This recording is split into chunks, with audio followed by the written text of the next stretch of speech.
de VIH-Sida. Voy a compartir el PPT. Sí, licenciada, no se preocupe, tiene acceso para que pueda compartir. Ok, un momentito. Si puede activar también su cámara, le agradecería bastante para que vamos a empezar a grabar. Ya.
Bueno,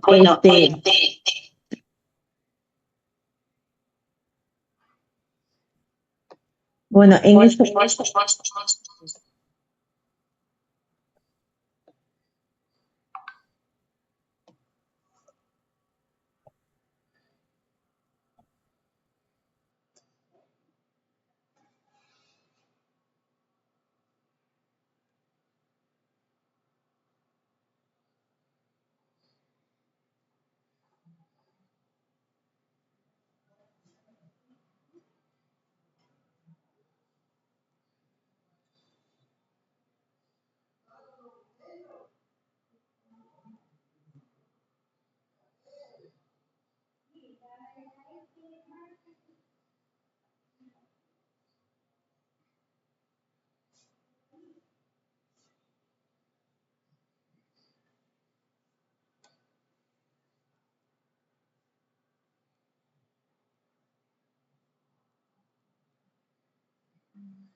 Sí se puede visualizar, licenciada.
Licenciada Karina, ¿está hablando?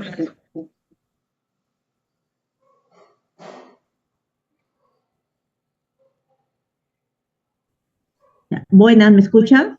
Ahora sí. Ya, ya.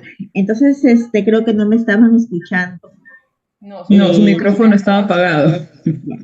Entonces, les decía que esta nueva norma ha sido aprobada por la resolución ministerial 894 del año 2029, que es la norma técnica de salud 221, ¿no? Norma técnica de salud para la prevención y control de la tuberculosis. Entonces, esta nueva norma, desde el año pasado que fue aprobada, nos habla bastante del tema de algunos cambios, como son las definiciones operacionales, algunas definiciones operacionales. Igualmente, un poco nos habla del tema de terapia preventiva y también el tema de los esquemas de tratamiento. No, entonces, a pesar de que el año pasado nosotros socializamos esta norma, seguimos con la retroalimentación para el personal de salud de todos los niveles, ¿no? Para tener un poco claro en esta nueva norma técnica, porque sí el cambio ha sido, al menos en los que son tratamientos, ¿no? Entonces, en una de las definiciones operativas, eh, habla de la búsqueda pasiva de casos, ¿no? No sé si nosotros escuchábamos antes el tema de la captación del sintomático respiratorio. Entonces, esa captación del sintomático respiratorio, ahora ya tenemos lo que es la búsqueda pasiva de casos, que es una actividad en la cual el paciente acude de manera espontánea a un establecimiento, y eso es lo que hacíamos, ¿no?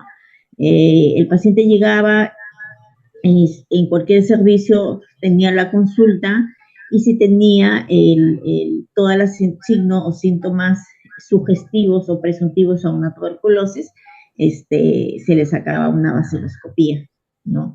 Y ahora eso se le llama la búsqueda pasiva de casos, porque nosotros como establecimientos de salud tenemos que organizar esa búsqueda dentro de los establecimientos de salud.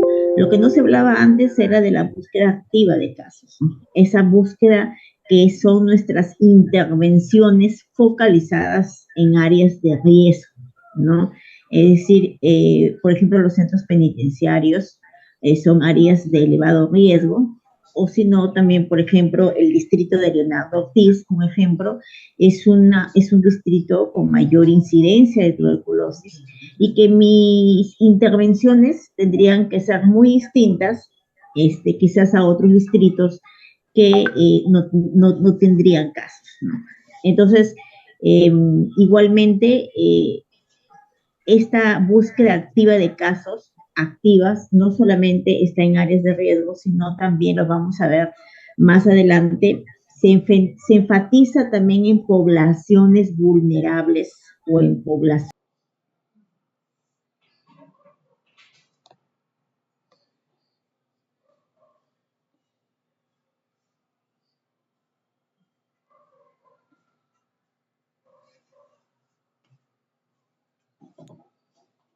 Licenciada, se volvió a apagar su...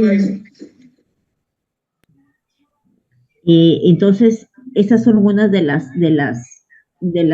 unas de las siguientes, de las definiciones operativas, como es la búsqueda pasiva de casos y la búsqueda activa de casos.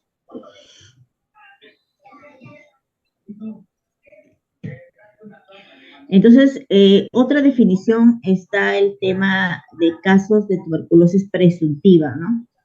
¿A qué llamamos caso de tuberculosis presuntiva?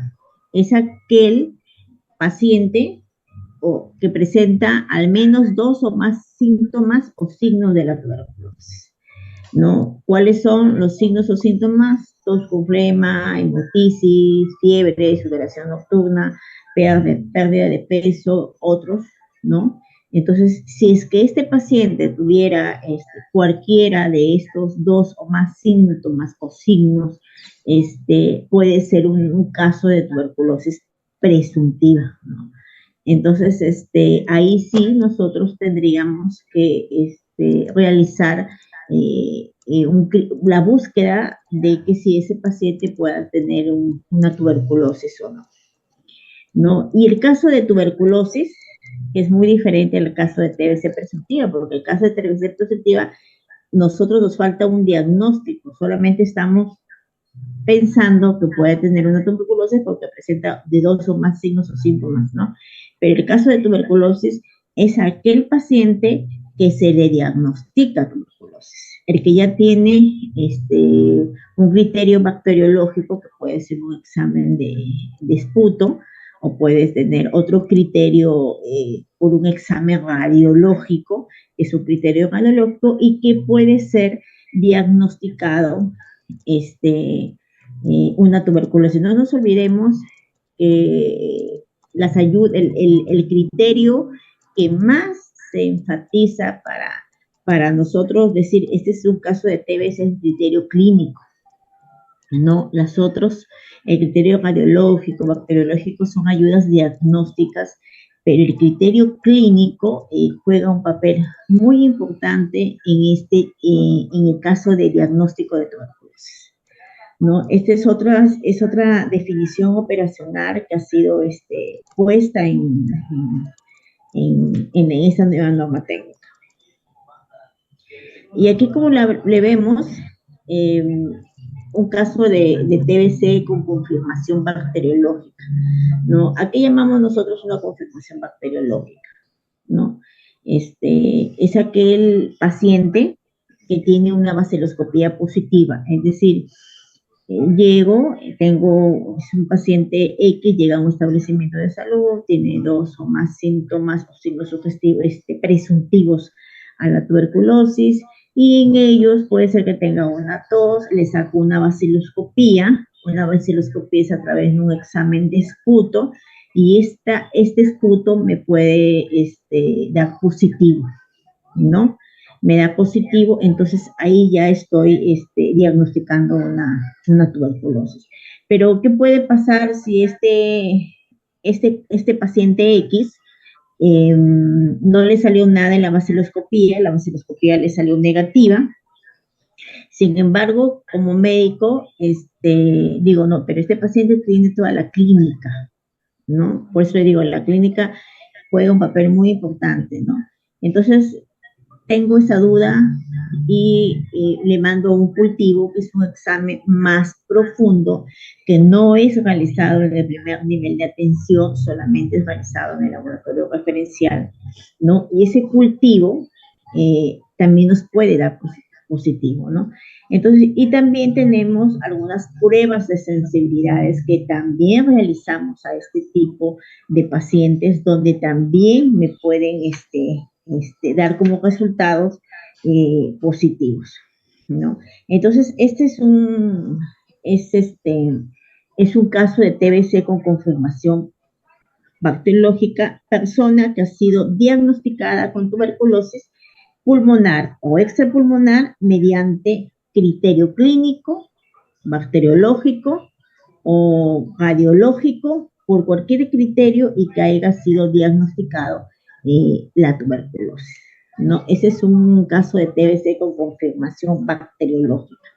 Ahora, perdón, el caso de tuberculosis sin confirmación bacteriológica es aquel diagnóstico mediante criterio clínico con apoyo de imágenes inmunológico, historia y una historia sugestiva, ¿no? No nos olvidemos que el caso de tuberculosis con confirmación bacteriológica, estas van a ser las ayudas diagnósticas. Puede ser una baciloscopía, puede ser un cultivo o una prueba de sensibilidad. Y cuando hablo de un caso de tuberculosis sin confirmación bacteriológica, el diagnóstico puede ser por criterio clínico o signos o síntomas presuntivos a una tuberculosis, con apoyo de una radiología a nivel pulmonar, no puede ser también por un criterio inmunológico que utilizamos a veces el PPD también, entonces, o por un criterio epidemiológico, que también este paciente puede ser que haya tenido antecedentes familiares de pacientes que hayan tenido tuberculosis. Entonces, esos son los criterios que nosotros estamos manejando actualmente. Ya sabemos que el caso de tuberculosis pulmonar, ¿no? Es aquel caso de tuberculosis, hablamos de la Mycobacterium tuberculosis, que se aloja lógicamente en el pulmón, ¿no? Es aquel que se le diagnostica la TB con compromiso del parenquima pulmonar, ¿no? Y con o sin confirmación bacteriológica, está dentro del pulmón.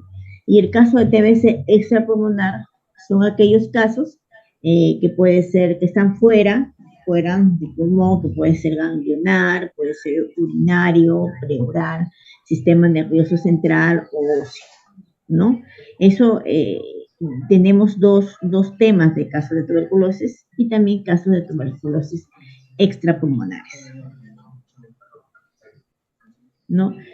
Otra definición que nosotros estamos manejando es el tema del caso índice, ¿no? ¿A qué llamamos caso índice? Caso índice es la persona a que se le diagnosticó tuberculosis y en que se centra la investigación de contactos. Por ejemplo, yo, Karina Vázquez, tengo tuberculosis, yo soy un caso índice y a la vez tengo mis contactos que viven conmigo, ¿no? Que viven conmigo o que me visitan, ¿no? O me visitan a mi domicilio o quizá los contactos también puede ser de mi trabajo. Entonces, el caso índice es aquella persona que es diagnosticada tuberculosis, ¿no? Y que su investigación va a ser, de este caso índice va a ser centrada en los contactos. Ahora, ¿y a qué llamamos contacto? El contacto es la persona que tiene o ha tenido exposición con el caso índice, con esta persona enferma diagnosticada con TB y que comparten o que compartieron el mismo domicilio o frecuentaron el mismo espacio, ¿no? No nos olvidemos que hay contactos examinados y contactos intradomiciliarios, perdón, y extradomiciliarios, ¿no? Aquellos contactos que son fuera de mi domicilio y dentro de mi domicilio, ¿no? La cosa es que ahora hayan tenido exposición con el caso índice o hayan compartido o compartan el mismo domicilio o que se haya frecuentado, aunque sea una vez a la semana, pero yo me fui a la casa de mi familiar una vez a la semana, no, pero ya eres un contacto, porque tuviste exposición con el caso índice. Eso ha sido otro cambio, ¿no? Eso ha sido otro cambio, ¿no? Entonces, únicamente aquí es que hayas tenido exposición, ¿no? Sea aunque sea una vez a la semana, es un contacto de un paciente con TB, ¿no? Entonces, estos contactos se clasifican en contactos censados, examinados y contactos controlados. El contacto censado, yo como enfermera, trabajo con mi diagnóstico, con mi paciente que está diagnosticado de tuberculosis, ¿no? Lo identifico, sus contactos. ¿Y cómo yo identifico los contactos?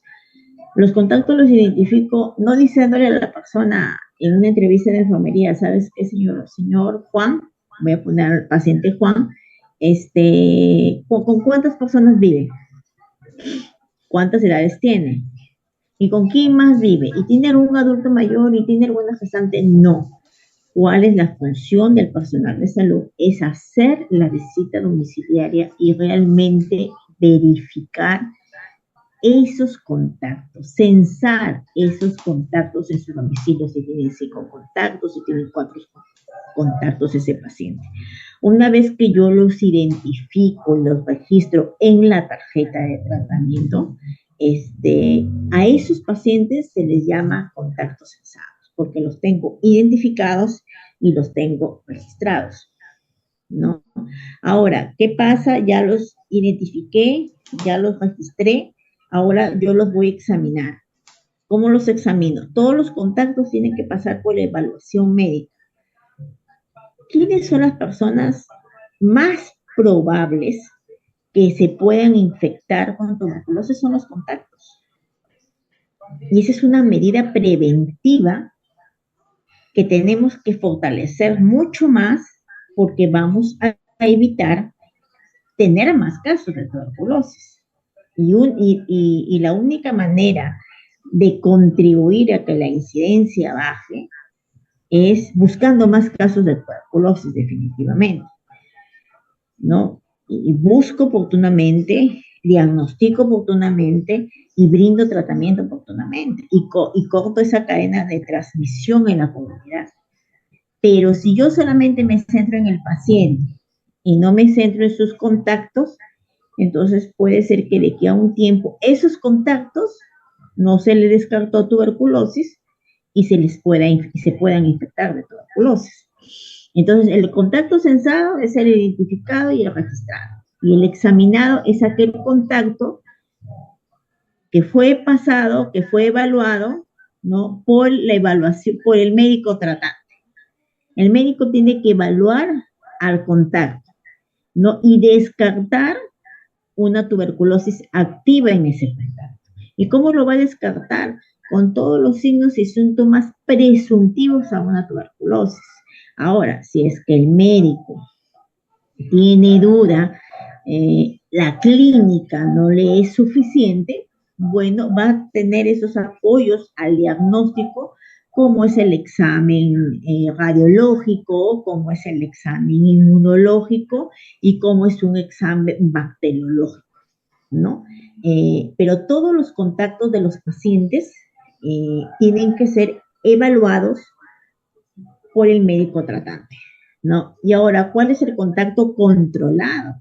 El contacto controlado es aquel contacto que ha sido examinado, ha sido evaluado por el médico y que se le haya descartado tuberculosis, ¿no? Y no nos olvidemos que el contacto, para que tú le digas que es un contacto controlado, es aquel contacto que necesita sus controles, ¿no? Si yo, Karina Vázquez, Juan, es un paciente con TB y tengo un esquema sensible de 6 meses, voy a poner un ejemplo. Entonces, ese contacto que ha sido censado, que ha sido examinado y al que se le ha descartado una tuberculosis activa, no tiene que ser controlado. ¿Y cómo va a ser controlado?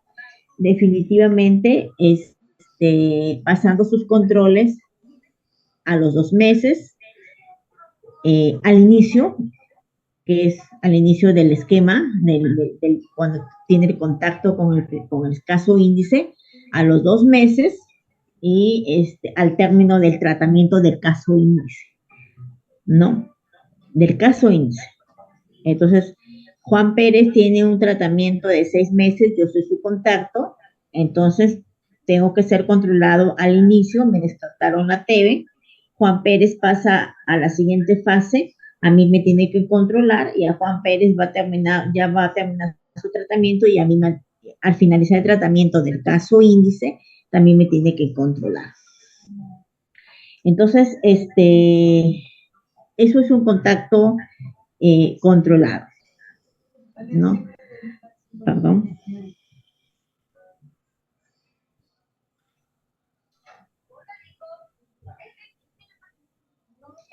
Otra definición operacional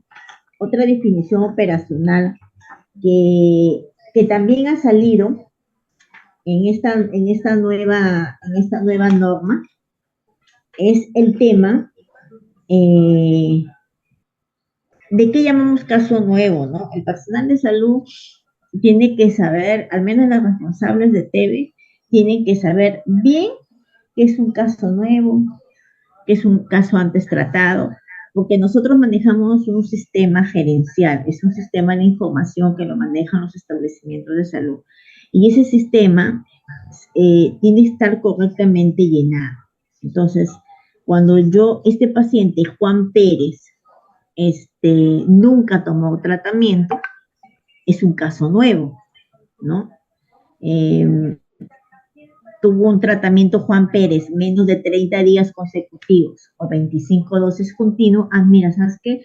Este es un paciente nuevo, ¿no? Antes, en las anteriores normas técnicas decía paciente nuevo, paciente que nunca ha tomado tratamiento, no, pero ahora está un poco más claro donde, que es el tratamiento, es una persona que ha tomado tratamiento, cabe la redundancia, menor de 30 días consecutivos o 25 dosis continuas, ¿no? Ese es un caso nuevo. Y un caso antes tratado, por ejemplo, Juan Pérez, no tuvo mayor de 30 días una tuberculosis pulmonar, ¿no? Y otra vez se le diagnostica TB. Ese es un caso antes tratado, que puede ser el caso antes tratado, puede ser por una recaída, el paciente no se curó completamente y vuelve a recaer con tuberculosis.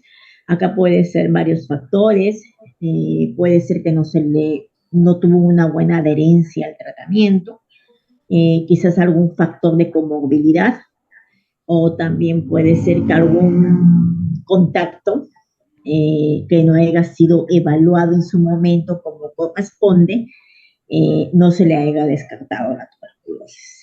Entonces, el estudio de contactos es muy importante, ¿no? Y deberíamos fortalecer un poco más este trabajo en contactos, que es un trabajo preventivo, una de las actividades preventivas que tiene la estrategia de tuberculosis.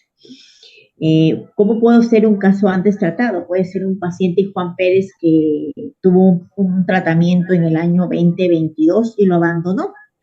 Lo abandonó porque no quiso tomar más el tratamiento. Hay pacientes que actualmente toman el tratamiento y se sienten mejor y creen que ya están mejorados y abandonan el tratamiento. O también tenemos pacientes que son alcohólicos o drogadictos, que son muy difíciles de abordar estos tipos de pacientes porque tienen una condición donde les delimita a que tengan una buena adherencia al tratamiento, ¿no? Entonces, o también pueden tener factores familiares. El soporte familiar también es muy importante en estos tipos de pacientes, porque nos ayudan a que ese paciente tenga una mejor adherencia, a que se adhiere bien el tratamiento, ¿no? Entonces, hay ciertos factores que influyen a que el paciente con TB a veces abandone el tratamiento que se les está brindando. Y otro tema puede ser el fracaso, ¿no? Puede ser que Juan Pérez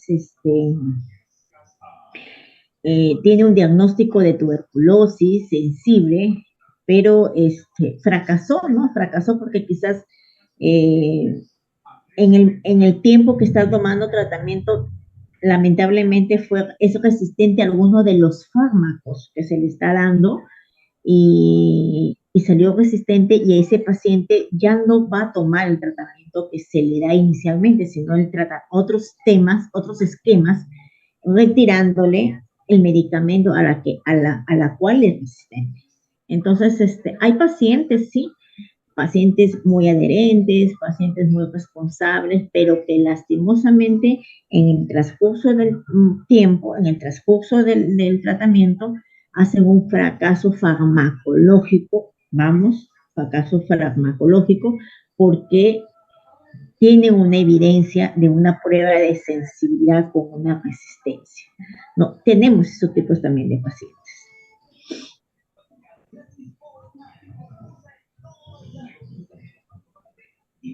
Y otra definición operacional que nosotros tenemos es el tema de lo que es derivación y transferencia. ¿Qué es la derivación y qué es la transferencia? Que el personal de salud la debe tener clara, ¿no? El paciente que realiza el diagnóstico de tuberculosis, por ejemplo, en el hospital regional, vamos con un ejemplo, ¿no? Para más o menos un poco entender. El hospital regional diagnostica un caso de tuberculosis, ¿verdad? Lo diagnostica, pero este paciente es derivado a su centro de salud más cercano a su domicilio. ¿Para qué? Para que continúe con su tratamiento en su domicilio y para que el establecimiento de salud identifique los contactos. Esa es una derivación, lo que hacen los hospitales, ¿no? Diagnostican, por ejemplo, hay pacientes que pasan por consulta externa, ambulatoria, y por A o por B fue diagnosticado tuberculosis, ellos notifican el caso, pero son derivados a los establecimientos de salud, ¿no?, del primer nivel para que continúen su tratamiento. ¿Y qué es una transferencia? Me derivaron a mi paciente, por ejemplo, Leonardo Ortiz, ¿no?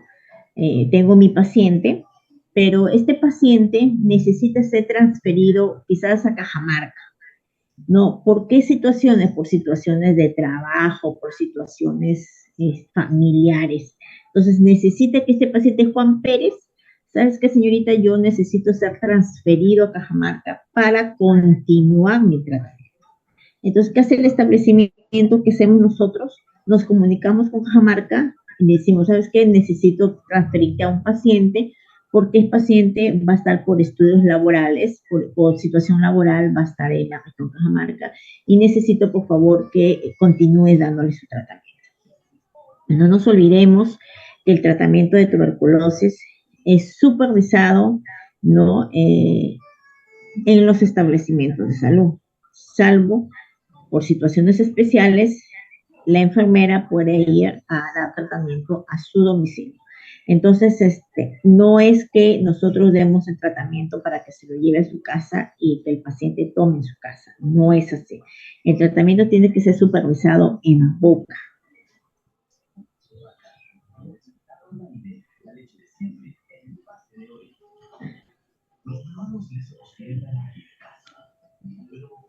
Entonces, otras definiciones operativas que tenemos, y cuando yo les hablé en un inicio de la búsqueda de casos activas y la búsqueda de casos pasivas, ¿verdad?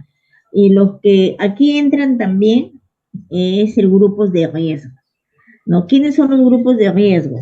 Los grupos de riesgo son aquellas que tienen la prevalencia o la incidencia de TB, ¿no?, más alta que la población en general. Por ejemplo, trabajadores de salud, ¿tienen riesgo de contraer TB? Sí lo tienen. La población cerrada, hablamos de albergues, centros de rehabilitación, fuerzas armadas, la policía, centro penitenciario, también tienen ese grupo, es un grupo de riesgo para esta enfermedad. La población semicerrada, como hablamos, centros laborales, guarderías, educativas, nosotros mismos nada más en nuestros centros laborales, es una población semicerrada. ¿Tenemos o no tenemos riesgo? Sí. Si más aún no tenemos las condiciones laborales o las medidas de control de infecciones adecuadas, también no sabemos realmente, y peor si hacemos esa atención al público, ¿no? Y la población indígena, entre otros, ¿no? Y la población con vulnerabilidad. ¿Las personas conviviendo con VIH son población vulnerable? Sí. ¿Su sistema inmunológico es débil? Sí. Ellos tienen la probabilidad de contraer tuberculosis. Entonces, por eso a ellos, a las personas con VIH-Sida, se les descarta la tuberculosis activa y ellos toman una terapia preventiva para descartar la tuberculosis. En ellos se les descarta la tuberculosis primero. Una vez descartada la tuberculosis, a todos los pacientes con VIH nuevos, se les da su terapia preventiva con isoniazida y con rifampicina, que es actualmente la que estamos dando. Entonces, igualmente las personas con terapias prolongadas con corticoides, igualmente.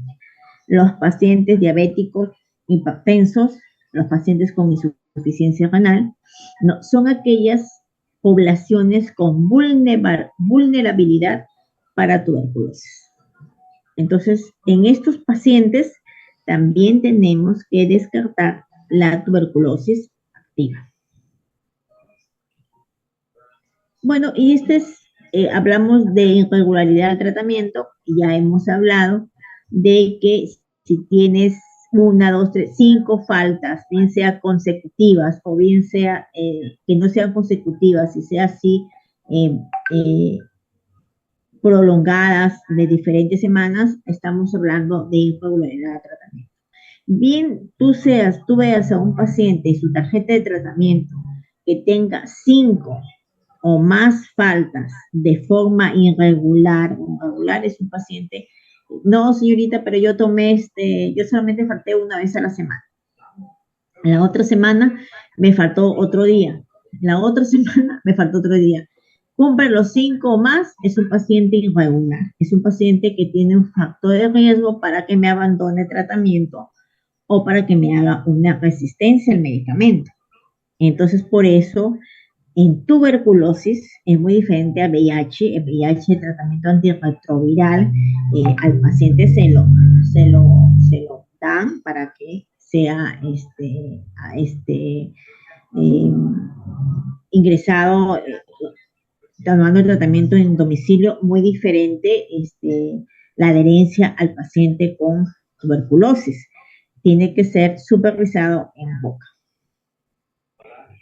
¿No? Y otra definición operacional, estamos hablando de los resultados de tratamiento. Para yo decir que este paciente, que Juan Pérez, tomó su tratamiento de 6 meses, yo tengo que ponerle un resultado a ese paciente, ¿no? En el sistema tengo que ponerles un resultado.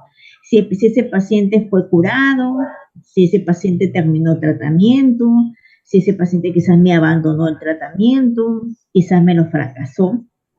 Entonces, son definiciones muy importantes que nosotros tenemos que conocer para nosotros manejar las definiciones operativas en pacientes con tuberculosis, ¿no? Por ejemplo, un paciente curado es aquel que inicia tratamiento con BK positivo, con una confirmación bacteriológica. ¿Se acuerdan cuando yo les dije, sabes qué? Que es una confirmación bacteriológica que puede ser a través de un BK de esputo, puede ser de una prueba de sensibilidad o puede ser a través de un cultivo. Entonces, tomo mi tratamiento, Juan Pérez toma su tratamiento a los 6 meses y al término le sacas otro BK y sale negativo. Ese es un paciente que está curado, ¿no? Entonces, igualmente, no nos olvidemos que hay pacientes que son con drogas, con tuberculosis con drogos sensibles y pacientes también que tienen tuberculosis drogos resistentes, ¿no? Entonces, y el tratamiento completo es aquel que me completó todas las dosis de tratamiento. Sin embargo, no se le pudo sacar una bacteriología, pero tomó todo el tratamiento. Me es consciente que es un paciente que sí tomó, un paciente que llegó todos los días, que clínicamente mejoró en el transcurso de estos 6 meses de tratamiento, pero que por factores X no se le pudo sacar un examen y no puedo tener un resultado final. A ese paciente yo le pongo tratamiento completo.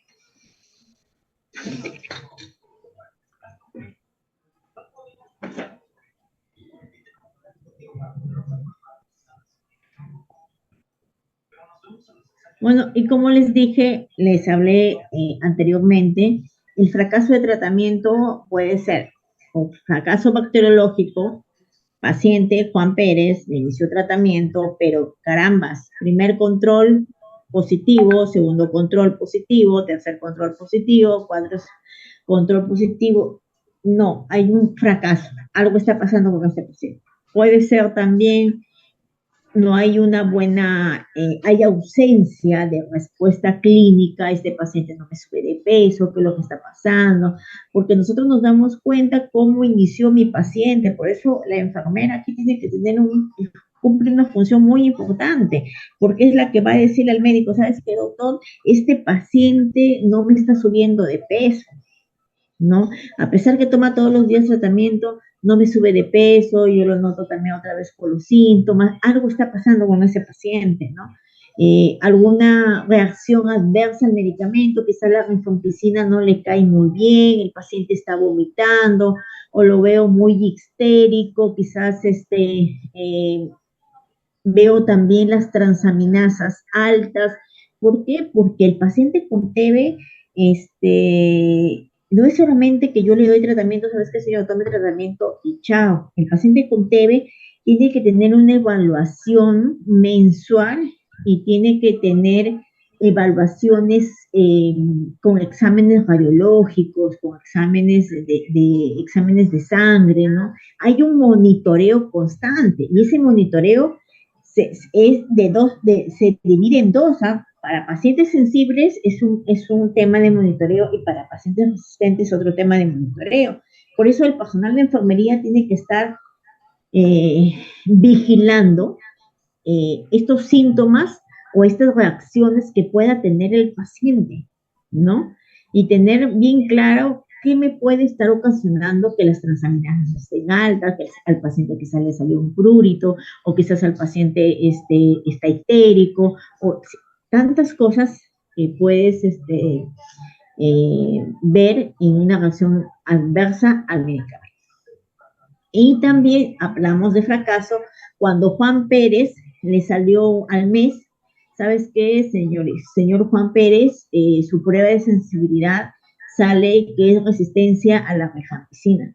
Yo ya le tengo que dar, ya le tengo que cambiar de tratamiento, ya le tengo que quitar la rifampicina, pasarlo con el médico y decirle, ¿sabes qué, doctor? El paciente es resistente a rifampicina y tengo que suspender el tratamiento y tener otro tipo de tratamiento, ¿no? Por eso el control y el seguimiento del paciente con TB es muy importante. No solamente nos limitemos, solamente tome, señor, vaya a su casa, ya salió de tratamiento. No, es algo más. Y cada paciente es diferente. Cada ser humano es muy diferente. Bueno, y sabemos que es a que llamamos ya un paciente fallecido, un paciente que se diagnosticó TB, es un paciente que inició tratamiento y que en el transcurso de los meses falleció. Ahí sí estamos hablando de un fallecido, ¿no? Y una pérdida de seguimiento que antes lo llamábamos abandono, ahora es pérdida en el seguimiento, es un paciente que fue diagnosticado, es un paciente que inició y que en el transcurso de los meses me descontinuó el tratamiento por 30 días o más y que en esos 30 días nosotros como personal de salud tenemos que hacer todo lo posible para rescatar a ese paciente de la pérdida de seguimiento. No, ver qué es lo que está fallando o qué es lo que está pasando, que ese paciente me está faltando al tratamiento, ¿no? Entonces, eso es pérdida en el seguimiento, ¿no? Y otra definición que tenemos es el sintomático respiratorio. Sabemos que el sintomático es tos y flema por 15 días o más, ¿no? Y ahora, antes era el 5%, ahora es el 3% de sintomáticos respiratorios que nosotros tendríamos que tener por cada 100 atenciones en mayores de 15 años, ¿no?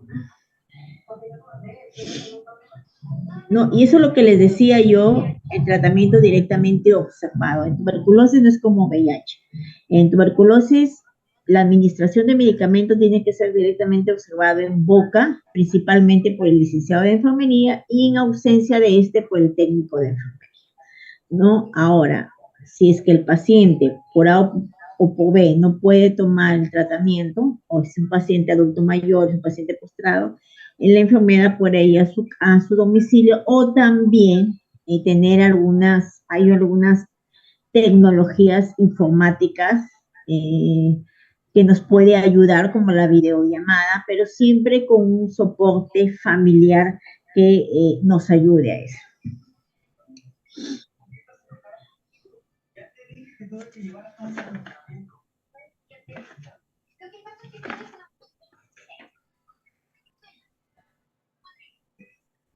Bueno, solamente para tomarlo y TBC sensible,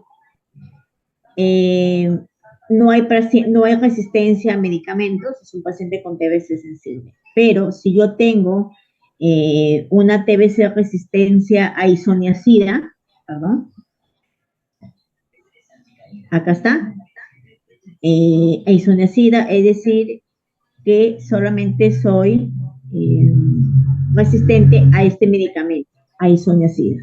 Antes se llamaban monoresistentes en las antiguas normas, ahora no.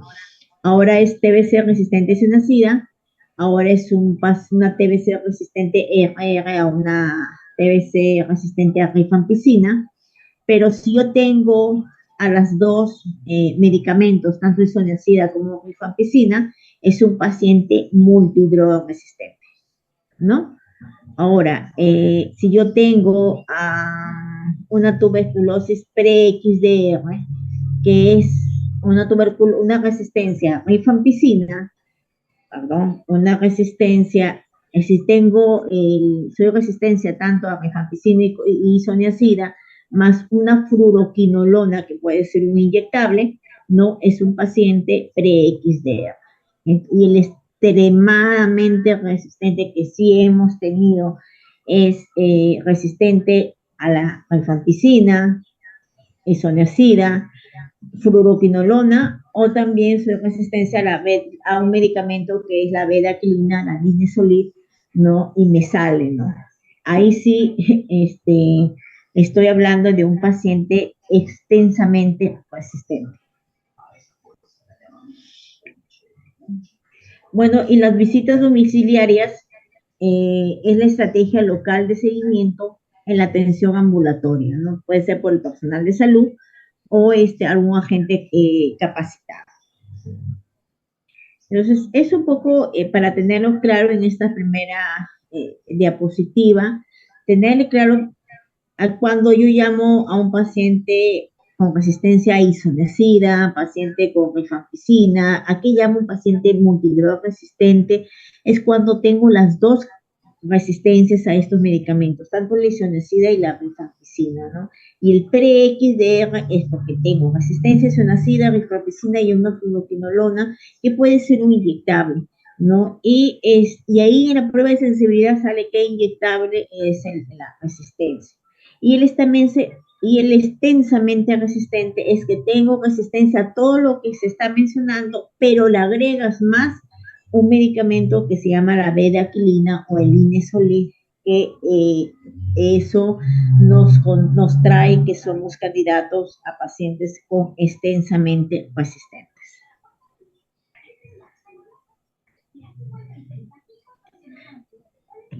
Bueno, esta es la primera diapositiva. No sé si las preguntas las dejamos al final o quieren hacer alguna pregunta. No lo sé. Si quisieran formular alguna pregunta.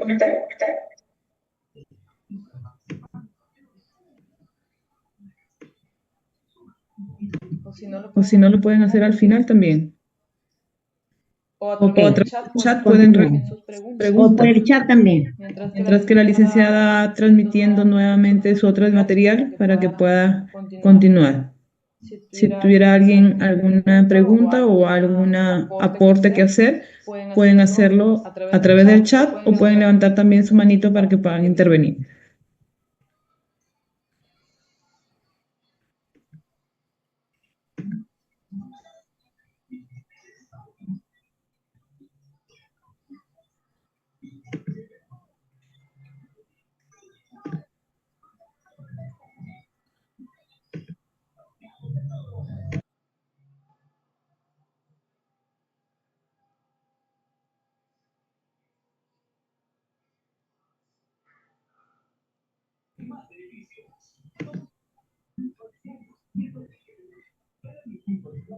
O quizás pregunto yo.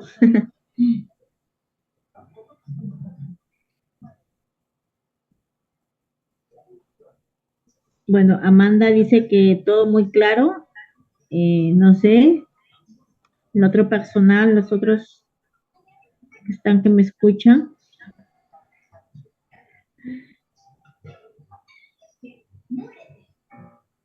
Bueno, hablamos ahorita de lo que es la prevención.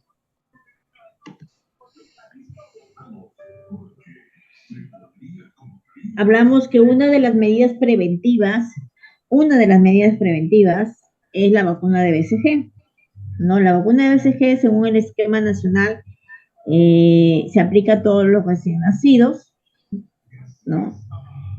Es una vacuna que está en los recién nacidos con peso igual mayor de 1,5 kg, ¿no? Y se administra la dosis correspondiente dentro de las 24 horas de nacido.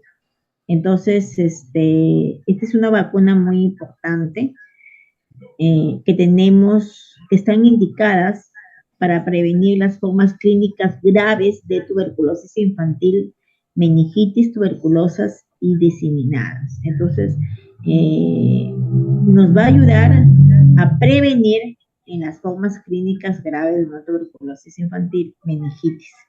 Entonces, esta es una vacuna que se tendría que colocar a las 24 horas de nacido el, a todos los recién nacidos que hablan la redundancia.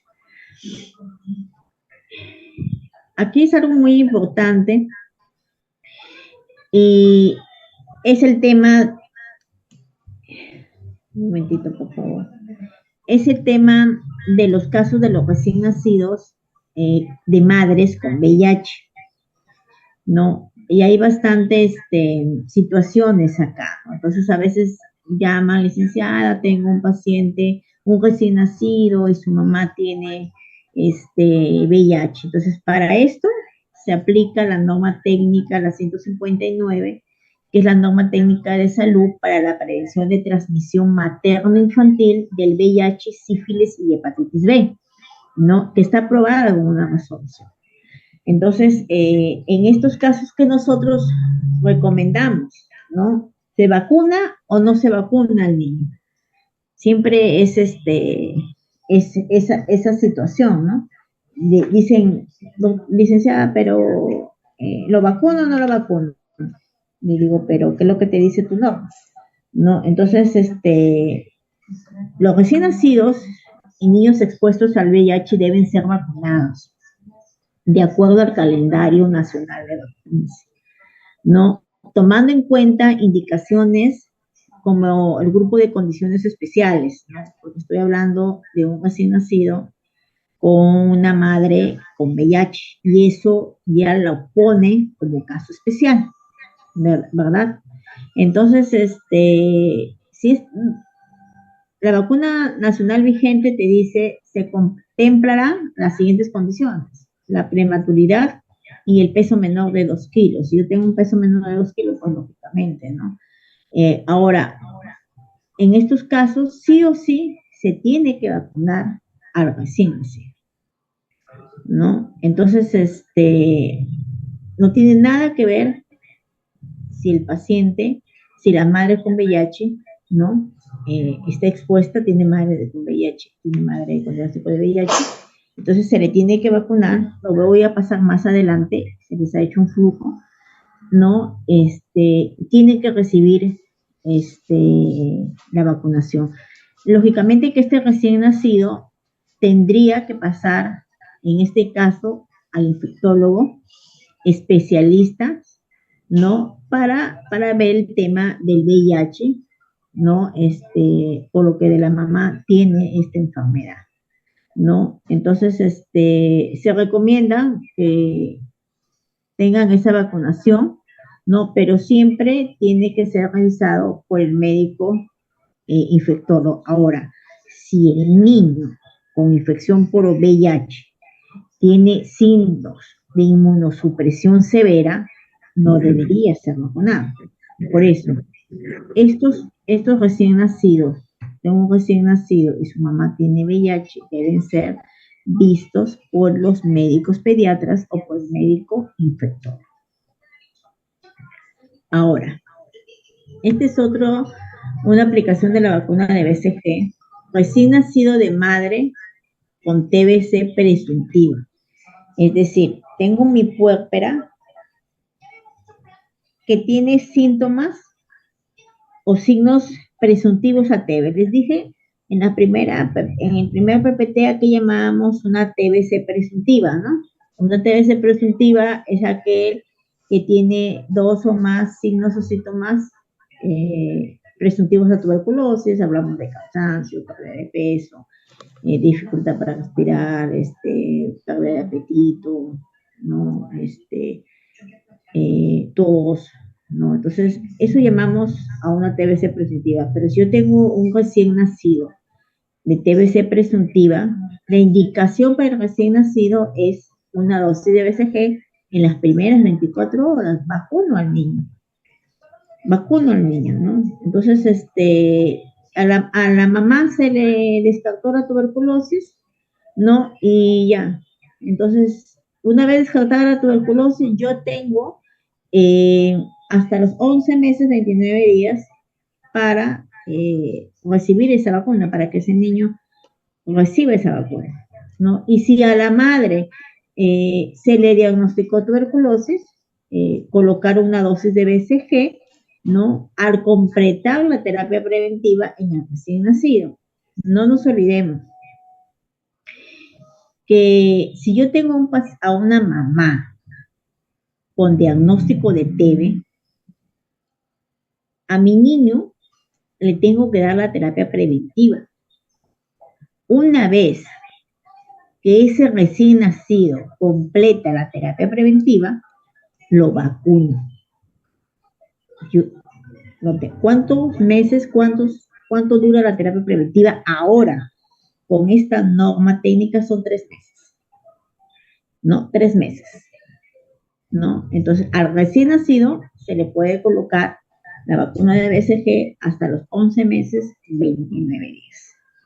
Pero primero tengo que descartar la tuberculosis, ¿no?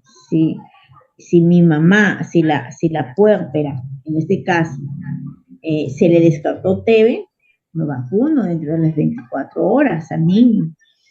Pero si a esta puérpera sí tiene diagnóstico de TB, yo le descarto, le inicio la terapia preventiva al recién nacido y luego le estoy vacunando hasta los 11 meses, 29 días, su vacuna de BCG. Entonces, ese es el tema de las vacunaciones son muy importantes en los recién nacidos, ¿no? Y ha pasado, ¿no? Madre con TB dio a luz a un dio a luz y la pregunta es, licenciada, ¿vacuno o no lo vacuno la BCG? No. La madre está con diagnóstico de TB, sí, pero ese niño tiene que iniciar la terapia preventiva primero. Descarta la TBC en ellos y porque puede haber una TBC congénita, no se olviden, una TBC congénita. Entonces, una vez descartada la TBC congénita, se le da la terapia preventiva a ese recién nacido y después que se le aplica la vacuna de BCG. Entonces, otra medida de prevención es el tema, estamos hablando de la vacunación, estamos hablando de la información y de la educación, ¿no? Es decir, el personal de salud brinda información y educación en salud dirigida a la población en general, ¿no? Y eso lo está en todos los niveles de atención, ¿no? En todos los niveles de atención se le debe dar esa información, ¿no? También en la población con riesgo, ya hemos hablado quiénes son las poblaciones en riesgo y quiénes son las poblaciones vulnerables. Y también se le da información y educación a las personas diagnosticadas con TB y a su familia. Igualmente, aquí en la población en riesgo, ¿no? Hablamos, aquí también entra mucho el tema de los pacientes con VIH. En los pacientes con VIH, sí o sí tenemos que darle bastante información de cuáles son los síntomas o signos a una tuberculosis. Y en ellos se le descarta la tuberculosis activa, ¿no? Entonces, una de las medidas, aparte de la vacunación, es el tema de información y educación, ¿no? Entonces, la información y educación está el uso de mascarillas durante el periodo de contagio. Esa información y esa educación al paciente y a su familia. Que el paciente se ponga mascarilla solamente en un mes, porque si es un paciente que es adherente al tratamiento, en un mes va a dejar de contagiar.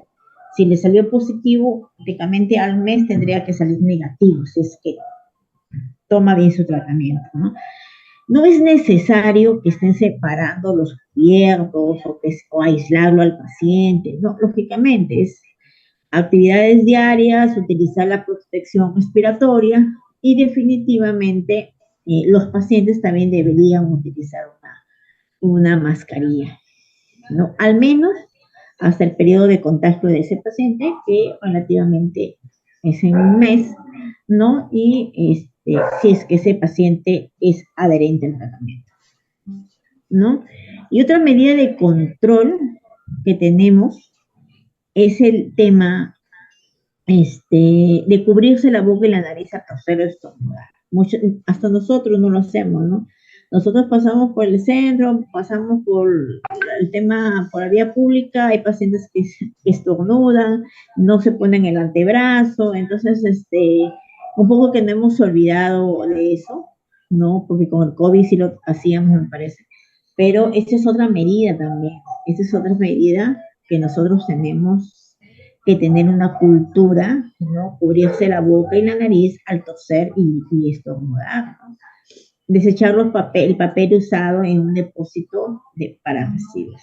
Entonces, esto es el tema de la prevención. ¿Qué medidas yo tengo? Y otras es las medidas de seguridad, ¿no? Dentro de las medidas de seguridad, ¿verdad? De bioseguridad tenemos promover la ventilación natural. Y no solamente en nuestros domicilios, sino en nuestros centros laborales, ¿no? En el transporte público. A veces nos vamos en las combis o en los colectivos con las ventanas bien cerradas. Y el del otro lado está que estornuda y está cotese y nosotros estamos inhalando todo eso de ahí. Entonces, esa es una cultura que nosotros debemos mejorar, ¿no? Entonces, dentro de las medidas de bioseguridad está la promoción de la ventilación natural maximizada, ¿no? A veces dicen, yo me he ido a centros laborales, pero estoy con ventilador, no es lo mismo. El ventilador es dañino. Acá tienes que promover el aire, la ventilación, la iluminación en el transporte público, en instituciones públicas y privadas, ¿no? En nuestros centros laborales. Porque no solamente para el tema de tuberculosis, el tema de influenza también. Por el tema de influenza, ¿por dónde es el sistema respiratorio? La tuberculosis, sistema respiratorio. El COVID, sistema respiratorio. Entonces, no solamente por una enfermedad de tuberculosis, sino para tener prevención de otros tipos de enfermedades respiratorias que tenemos también.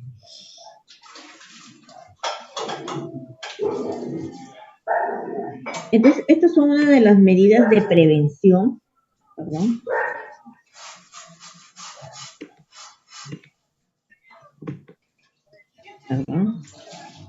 que yo les quería demostrar. Y el otro tema es una alimentación saludable, ¿no? Tanto para el paciente con TB, tanto para sus contactos, tanto para la población en general, ¿no? Estos pacientes con TB, con diagnóstico de TB, tienen sus derechos y sus deberes, ¿no? Con la ley 30287, ¿no? Entonces, ese es algo que nos va a ayudar. Entonces, todo lo que les he dicho en esta segunda diapositiva es todas las medidas preventivas, empezando desde el recién nacido con su vacuna de BCG hasta las 24 horas debe ser aplicado. ¿No? La información y la educación es muy primordial y las medidas de bioseguridad que debemos promover la ventilación natural, y esa información y esa educación no es solamente con el paciente, sino con el paciente, con sus contactos y con la población en general.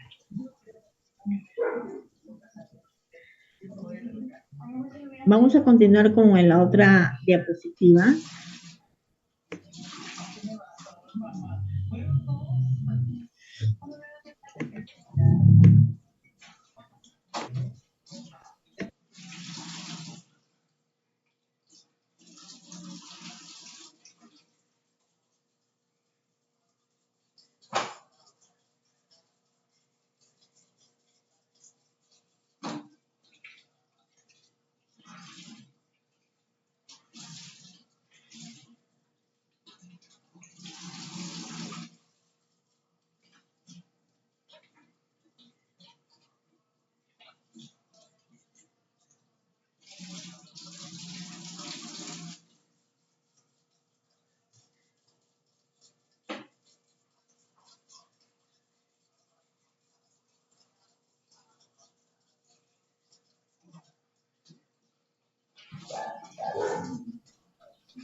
Ahora hemos hablado de definiciones operacionales, qué es un caso de TB, qué es un caso de TBC presuntiva, a qué llamamos búsqueda de casos activa, búsqueda de casos pasivos, hemos hablado de qué es un contacto, de un censo de contacto, a qué llamo un contacto censado, examinado, controlado, hemos conversado de las medidas de la parte preventiva, como es una de la vacuna de BCG, información, educación, bioseguridad.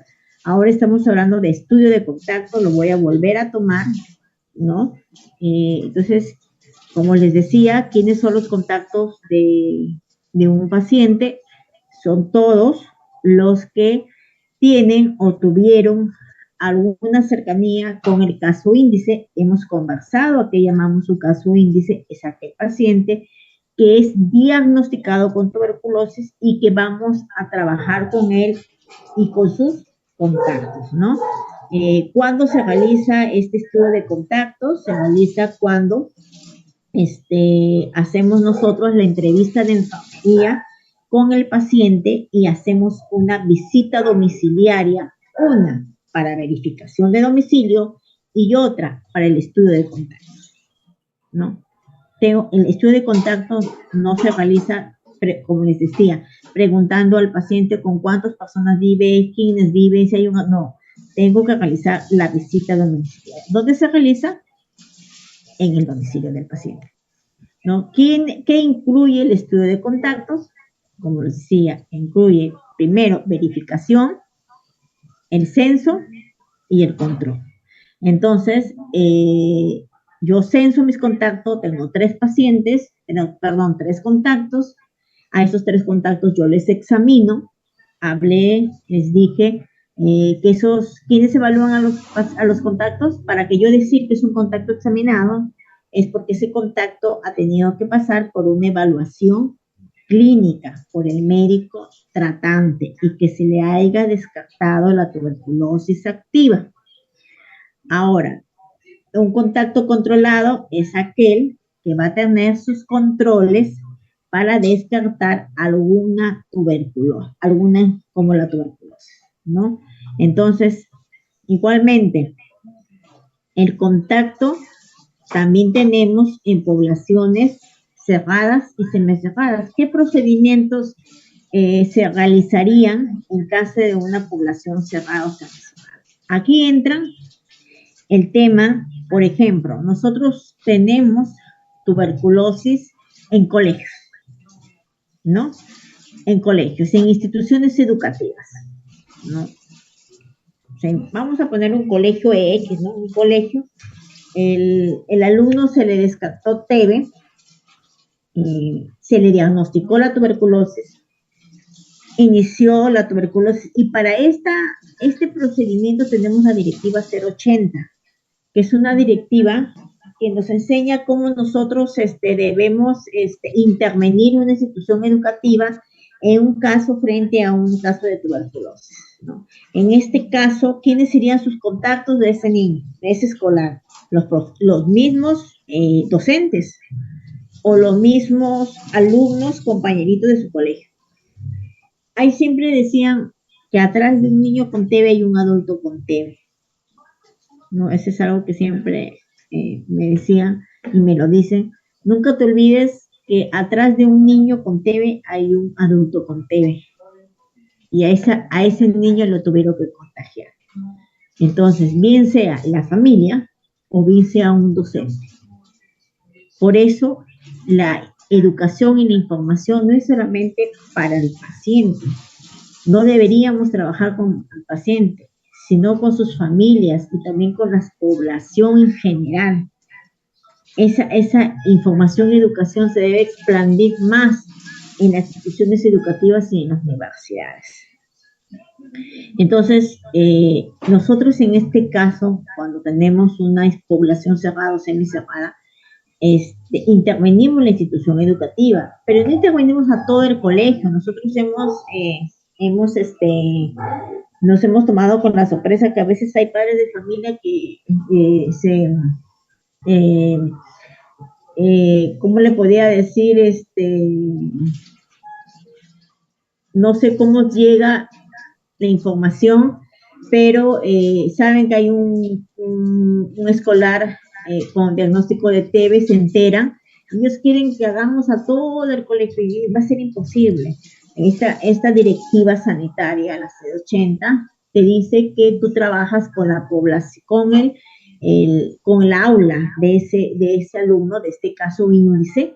Por eso era muy importante que yo empezara con definiciones operacionales, porque el caso índice es el escolar y es muy importante que haga el control de contacto del aula de este caso índice, y no solamente a los alumnos, sino también a los docentes. Y ahí comenzamos a trabajar, comenzamos a dar información, educación y comenzamos a buscar una tuberculosis activa que pueda tener otro niño o pueda tener un docente para descartar la TBC, y en el caso nosotros encontremos, se le inicia el tratamiento.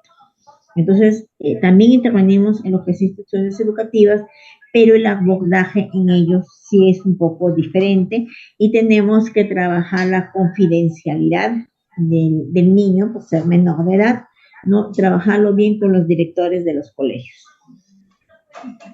¿no? Entonces, como le decimos, los contactos son contactos personas que tienen o han tenido exposición con el caso índice y comparten o compartieron el mismo domicilio o frecuentaron el mismo espacio.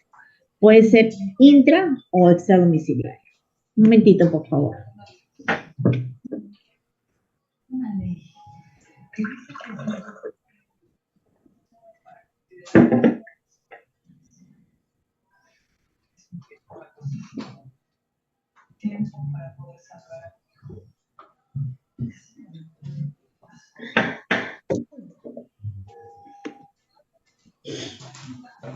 Ya, entonces, se realiza independientemente de si el caso índice haya o no iniciado tratamiento. Debemos nosotros hacer el censo de contactos. Se realiza en el lugar de residencia, como les decía, tengo que hacer las visitas domiciliarias, o en espacios de intervención para descartar casos de TB. En este caso, por ejemplo, el colegio que les decía, es un espacio de intervención, ¿no? El censo de contactos, el estudio de contactos incluye el censo, lo que les dije, los censos, los examino integralmente y los controlo, ¿no? Entonces, el censo y el examen integral de los contactos se completan en un plazo no mayor de 12 semanas. Por ejemplo, tengo el caso índice Jorge Juancito, y tengo 2 semanas para yo hacer el estudio y censo de contactos de esos contactos, cabe la redundancia del familiar, ¿no? Del caso índice, ¿no? Ahora, un caso de TBC en población cerrada y semicerrada, el establecimiento inicia acciones de búsqueda activa, lo que les decía yo, e implementación de un plan. Lógicamente, si yo tengo un caso de tuberculosis en institución educativa, no me voy a ir de frente, no, tengo que hacer un plan de intervención, cómo voy a intervenir esa institución educativa, que no va a ser mayor de 7 días calendarios. Y eso en coordinación con nosotros, con la Jereza, cómo va a ser esta intervención a través de un plan, ¿no? Ese es el estudio de contactos.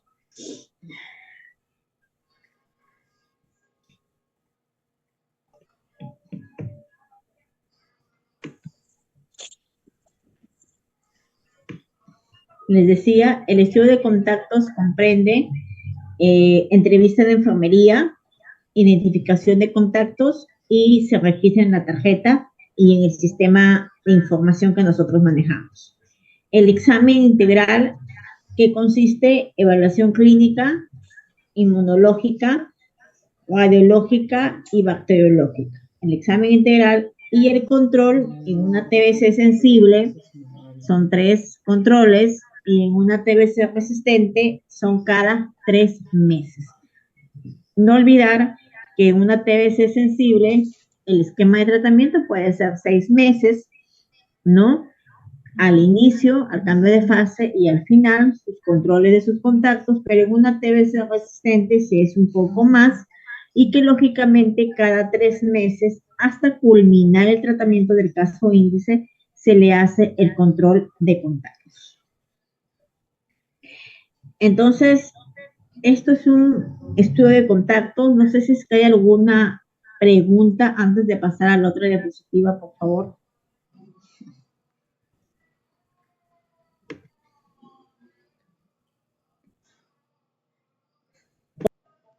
Por favor, pueden escribir también sus preguntas. No sé si me estoy entendiendo o si realmente están entendiendo.